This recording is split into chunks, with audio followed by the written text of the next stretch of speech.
Alright, I don't know, it's been a while since I've posted anything, so I'm going to post a new repair today. My 2001 Ram 1500, sorry, not 2500, 1500. And I'm going to show you kind of the problems I'm having. We're going to be changing out this switch right here on the side of the column. Turn signals do work, but when going down the road, they'll stop flashing and just stay solid green. But right now it appears that they're working. But one of the other things I noticed that isn't working now is my wipers.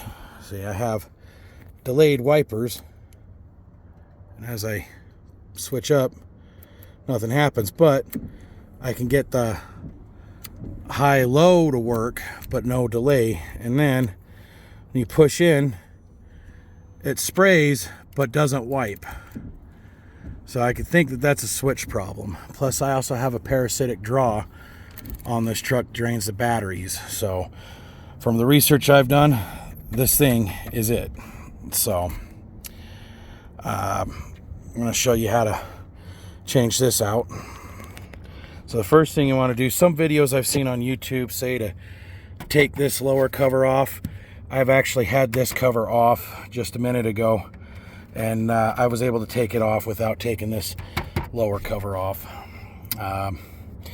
We might have to take this off to get access to the 8mm bolt that bolts the plug to the back of the switch. So I think that might be the reason why, but you'll find out with me, because some of the other videos I've seen, they don't mention that. So, but you will need a long T20 Torx, a T20 security Torx with the little hole in the center, a small adjustable wrench to get this off your tilt wheel. Pardon it is kind of raining at the moment. You see, yeah, the nasty clouds.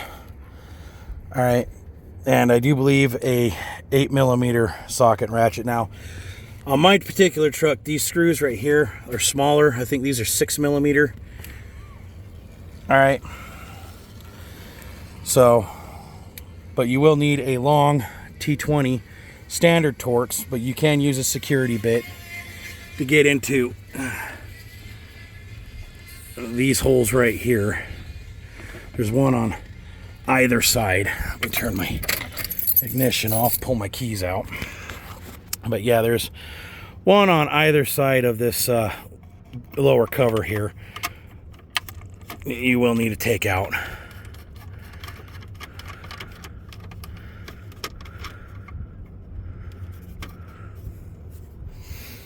All right, trying to do this by one hand here while holding my phone.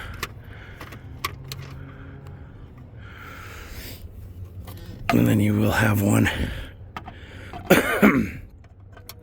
here in the center.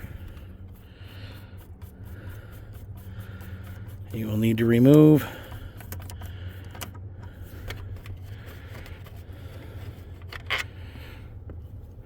And then there is one right here. Now sometimes they may, as soon as you're done unscrewing them, may stick in the cover like this one did. I'm not sure if you can see it, but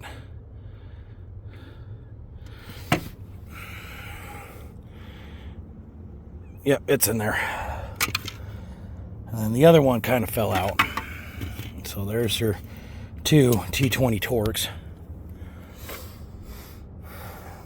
See, and sorry, got a new phone. And if you look real closely, right there, it's got that little dimple in the middle.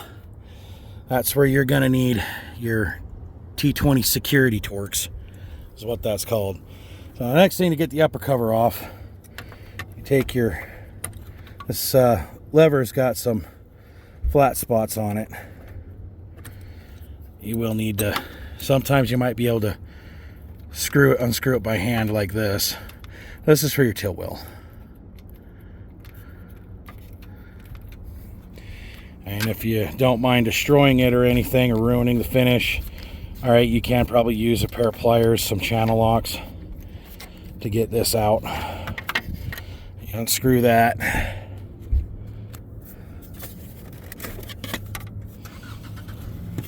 the upper column comes off. And that's how you also get access to your ignition lock cylinder and ignition switch, and all that stuff is on this side.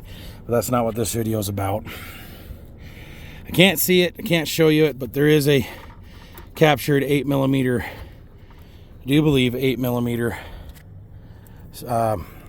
screw or bolt back here. So that plugs that in. But remove the switch itself. Just take your T20 security.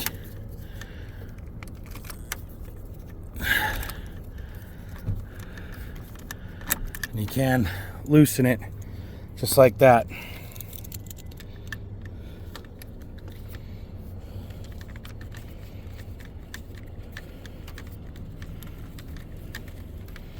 And I do believe it's just held in with these two screws.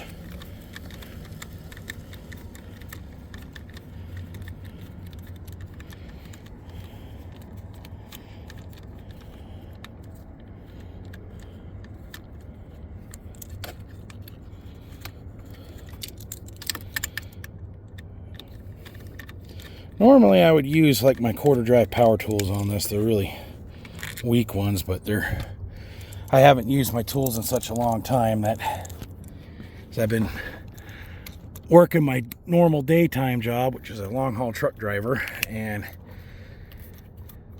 yeah, I just haven't been home. Plus this thing's been in the transmission shop. I just had the transmission professionally rebuilt in it by a reputable shop in my area.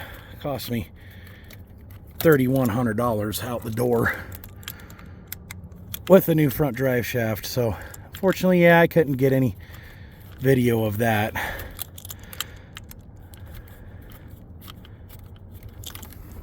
And anyway, you see what I mean. Let me pause this and get this out, and come back to you.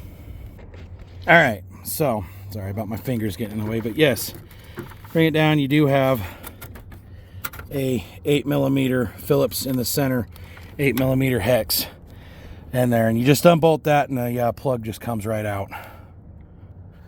All right, new one on the right, old one on the left. When looking at the old one, I'm not seeing anything out of the ordinary. I don't think anything plugs in right here, because looking right there at the side of my column, doesn't appear that anything plugs in right here. I think this is only for the sport models, where the headlights and it's got fog lights and stuff, so they all go through that. And then looking at this one, all right, they compared both visually, both sides. This is a O'Reilly Master Pro 1. So it's all I could afford at the time, unfortunately. I would like to have gotten the better one, but we'll see. But this is a common problem with these this body style of second gen Dodge, where these switches go bad. So basically putting it back together in reverse order. Let me get this bolted back up to the switch, and I'll show you how to put it back all together. All right. So yeah, it's pretty self-explanatory. Once you push this in, you put your bolt in, you tighten it down. You don't want to tighten it too tight.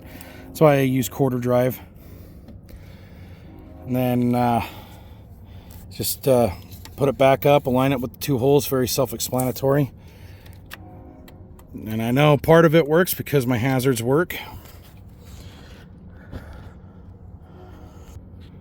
All right, well, everything works. I got the delayed.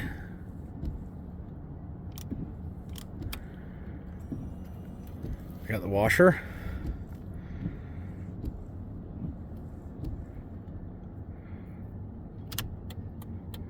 They're actually flashing a lot better, not sporadic.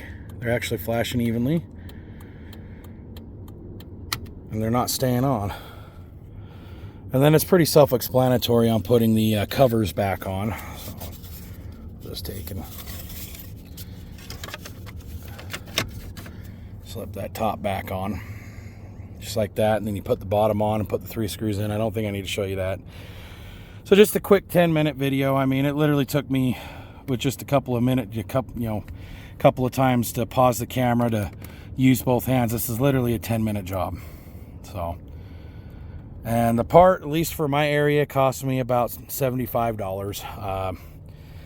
I'm pretty sure you're looking anywhere from 150, 200 for an original Mopar one if you can find one. Rock Auto could have them cheaper, but I'm pretty sure you're looking between $60 and $100, depending on your demographic, where you're at, and all that. You can probably definitely find them cheaper online if you want to go that route. So, but yeah, literally only about a 10-minute job. So, anyway, doodles.